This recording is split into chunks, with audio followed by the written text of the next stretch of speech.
ನಡಿ ಈಗ ಶುರು ಮಾಡೋಣ. ಕೇಸರಿಯಿಂದ ಮನೋಲ್ಲಾಸ ಮನಸ್ಸು ಮತ್ತೇರಿ ಕುಣಿದಾಡಿದೆ ನೋಡು, ಮನಸ್ಸು ಮತ್ತೇರಿ ಕುಣಿದಾಡಿದೆ ನೋಡು. ಕ್ಷಣ ಕ್ಷಣವೂ ಆಚರಿಸಿ ಕೇಸರಿ ಹಬ್ಬ. ವಿಮಲ್ ಬಾಯಲ್ಲಿ ಹೇಳಿ ಕೇಸರಿ. ಚುನಾವಣೆಯಲ್ಲಿ ಬಿಜೆಪಿಯ 3 ಸ್ಥಾನಗಳನ್ನ ಗೆಲ್ಲೋದಕ್ಕೆ ಅವಕಾಶ ಇದೆ. ಈ 3 ಸ್ಥಾನಗಳಲ್ಲಿ ಯಾರಿಗೆ ಟಿಕೆಟ್ ಕೊಡ್ತಾರೆ ಅನ್ನೋ ವಿಚಾರ ಬಂದಾಗ ಹಲವಾರು ಹೆಸರುಗಳು ಅಲ್ಲಿ ತಳುಕಾಕಿಕೊಂಡಿತ್ತು. ಈಗ ಬಿಜೆಪಿಯಿಂದ ಆ ಪಟ್ಟಿ ರಿಲೀಸ್ ಆಗಿದೆ. 11 ತೆರವಾಗುವಂತ ಸ್ಥಾನಗಳು ಬಿಜೆಪಿಯಲ್ಲಿ 3, ಕಾಂಗ್ರೆಸ್ನಲ್ಲಿ 7, ಜೆಡಿಎಸ್ನಲ್ಲಿ 1. ಆ ಮೂಲಕ ಬಿಜೆಪಿಯ 3 ಜನರ ಪಟ್ಟಿ ಯಾರು ಅಂತ ಹೇಳಿ ಬಂದಾಗ ಸಿಟಿ ರವಿ ರವಿಕುಮಾರ್ ಹೆಸರು ಇಲ್ಲಿ ಪಕ್ಕಾ ಆಗಿದೆ ಅನ್ನೋದು ಬಹಳ ಪ್ರಮುಖವಾಗಿ. ಸಿಟಿ ರವಿ ಹಿಂದಿನ ವಿಧಾನಸಭಾ ಚುನಾವಣೆಯಲ್ಲಿ ಸೋತಾಗ ಪರಿಷತ್ ಸದಸ್ಯರನ್ನಾಗಿ ಮಾಡಿ ಅವರನ್ನ ಉತ್ತಮವಾದಂಥ ವಾಗ್ಮಿ, ಆ ಕಾರಣದಿಂದ ಅವರಿಗೆ ಟಿಕೆಟ್ ಕೊಡಬೇಕು ಮತ್ತೆ ಅವರನ್ನ ಮತ್ತೆ ಮುನ್ನೆಲೆಗೆ ತರಬೇಕು ಅನ್ನೋ ರೀತಿಯಲ್ಲಿ ರಾಜಕೀಯವಾಗಿ ಒಂದಿಷ್ಟು ಚರ್ಚೆಗಳಾಗಿತ್ತು. ಅವರು ಕೂಡ ನನಗೆ ಟಿಕೆಟನ್ನು ಕೊಡಬೇಕು ಅನ್ನೋ ನಿಟ್ಟಿನಲ್ಲಿ ಹೈಕಮಾಂಡ್ ಮುಂದೆ ಕೂಡ ತನ್ನ ಅಹವಾಲನ್ನು ಇಟ್ಟಿದ್ರು. ಈಗ ಸಿಟಿ ರವಿ ಅವರಿಗೆ ಪಕ್ಕಾ ಆಗಿದೆ. ಆ ಮೂಲಕ ಪರಿಷತ್ ಸ್ಥಾನದ ತೆರವಾಗುವಂತ 11 ಸ್ಥಾನಗಳ ಪೈಕಿ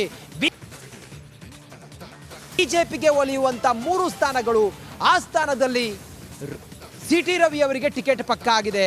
ರವಿಕುಮಾರ್ಗೂ ಕೂಡ ಕಂಟಿನ್ಯೂ ಆಗಿದೆ. ಅವರು ಪರಿಷತ್ ಸದಸ್ಯರೇ ಆಗಿದ್ರು, ಅವರಿಗೆ ಕಂಟಿನ್ಯೂ ಆಗಿದೆ. ಆ ಮೂಲಕ ಬಿಜೆಪಿ ಸ್ಟ್ರಾಟಜಿಕ್ ಆಗಿ ಇಲ್ಲಿ ಟಿಕೆಟ್ ಅನ್ನು ಕೊಡೋ ಮೂಲಕ ಒಂದು ಹಂತಕ್ಕೆ ಈ ಅಸಮಾಧಾನ ಏನಾಗುತ್ತೆ, ಹಲವಾರು ಜನ ಆಕಾಂಕ್ಷಿಗಳಿದ್ರು, ಅದನ್ನು ತಣಿಸೋ ಪ್ರಯತ್ನವನ್ನು ಮಾಡಬೇಕಾಗಿದೆ. ಇನ್ನು ಬಸವ ಕಲ್ಯಾಣದ MG ಮೂಳೆಗೂ ಕೂಡ ಅದೃಷ್ಟ ಒಲಿದು ಬಂದಿದೆ. ಸಿಟಿ ರವಿಗೆ ಪರಿಷತ್ ಟಿಕೆಟ್ ಪಕ್ಕಾ ಆಗಿದೆ. ಒಂದಂತೂ ಬಹಳ ಕ್ಲಿಯರ್ ಆಗಿ ಅಳೆದು ತೂಗಿ ಬಿಜೆಪಿ ಹೈಕಮಾಂಡ್ ಇಲ್ಲಿ ಟಿಕೆಟ್ ಅನ್ನು ಫೈನಲ್ ಮಾಡಿದೆ. ಸಿಟಿ ರವಿಗೆ ಪರಿಷತ್ ಭಾಗ್ಯ ಪಕ್ಕ. ಅದ್ರ ಜೊತೆಗೆ 2ನೇ ಬಾರಿಗೆ ರವಿಕುಮಾರ್ಗೆ ಲಕ್ ಕುದುರಿದೆ. ಬಸವ ಕಲ್ಯಾಣದ MG ಮೂಳೆಗೂ ಕೂಡ ಟಿಕೆಟ್ ಸಿಕ್ಕಿದೆ.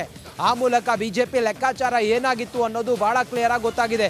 ಒಂದು ಗಮನಿಸಬೇಕು, ಸುಮಲತಾ ಅವರು ತನಗೆ ಪರಿಷತ್ ಸದಸ್ಯರನ್ನಾಗಿ ಮಾಡಬೇಕು ಅನ್ನೋದು ಅವರ ಒತ್ತಾಯ ಆಗಿತ್ತು. ಯಾಕಂತ ಹೇಳಿದ್ರೆ ತಾನು ಸಿಟ್ಟಿಂಗ್ MP ಆಗಿದ್ದು ತನ್ನ ಸ್ಥಾನವನ್ನ ಅವರು ಬಿಟ್ಕೊಡ್ತಾರೆ ಕುಮಾರಸ್ವಾಮಿ ಅವರಿಗೆ, ಅವರನ್ನ ಇಲ್ಲಿ ಪರಿಗಣಿಸ್ತಾರೆ ಅನ್ನುವ ಒಂದು ಲೆಕ್ಕಾಚಾರದಲ್ಲಿದ್ರು. ಅದು ಸಾಧ್ಯ ಆಗಿಲ್ಲ.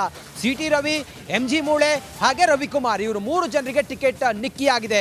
ಇನ್ನಷ್ಟು ಮಾಹಿತಿಯೊಂದಿಗೆ ನನ್ನ ಕಲೀಗ್ ಸುರೇಶ್ ಈಗ ಸಂಪರ್ಕದಲ್ಲಿ ಜಾಯ್ನ್ ಆಗಿದ್ದಾರೆ. ಸುರೇಶ್, ಬಹಳ ಪ್ರಮುಖವಾಗಿ ನಾವಿಲ್ಲಿ ಗಮನಿಸಬೇಕು, ಒಂದು ಲೆಕ್ಕಾಚಾರದಲ್ಲಿ ಬಿಜೆಪಿ ಟಿಕೆಟ್ ಅನ್ನ ಕೊಟ್ಟಂಗೆ ಕಾಣಿಸ್ತಾ ಇದೆ. ಆಕಾಂಕ್ಷಿತರು ಹಲವರಿದ್ರು, ಇವರು 3 ಜನಿಗೆ ಪಕ್ಕಾ ಆಗಿದೆ. ಹೆಚ್ಚಿನ ವಿವರ ಈ ಹೊತ್ತಿಗೆ ಏನಿದೆ ಸುರೇಶ್?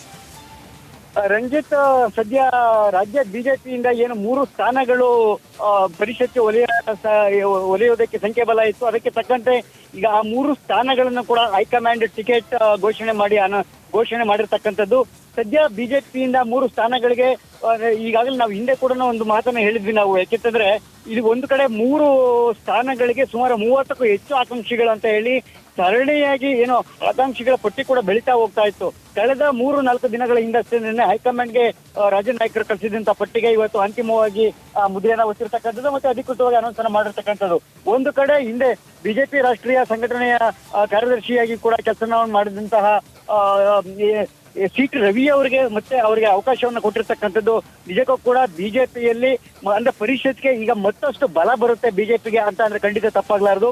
ಸಿಟಿ ರವಿ ಅವರು ಮಾಜಿ ಸಚಿವರಾಗಿ ಮತ್ತೆ ಒಕ್ಕಲಿಗ ಸಮುದಾಯದ ನಾಯಕರಾಗಿಯೂ ಕೂಡ ಗುರುತಿಸಿಕೊಂಡಿದ್ದಂಥವ್ರು. ಜೊತೆಗೆ ಚಿಕ್ಕಮಗಳೂರು ಭಾಗದಲ್ಲಿ, ಶೃಂಗೇರಿ ಆ ಕಡೆ ಭಾಗದಲ್ಲಿ ಒಂದಷ್ಟು ಒಕ್ಕಲಿಗ ಪ್ರಭಾವಿ ನಾಯಕರಾಗಿ ಕೂಡ ಗುರುತಿಸಿಕೊಂಡಿರ್ತಕ್ಕಂಥವ್ರು. ಜೊತೆಗೆ ಅವರ ಬಲ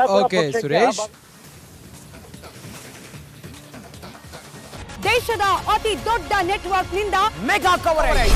ದೇಶದ ಮತದಾರನ ಆದೇಶ NDAಗ ಇಂಡಿ ಒಕ್ಕೂಟಕ್ಕ. ಲೋಕ ಅಖಾಡದಲ್ಲಿ ಗೆಲ್ಲೋದ್ಯಾರು ಸೋಲೋದ್ಯಾರು. ಕರುನಾಡಿನ 28 ಕ್ಷೇತ್ರಗಳ ನಿಖರ ಫಲಿತಾಂಶ. ಫಾಸ್ಟ್ ರಿಸಲ್ಟ್, ಪಕ್ಕಾ result. Number 1 election team, number 1 network, number 1 coverage.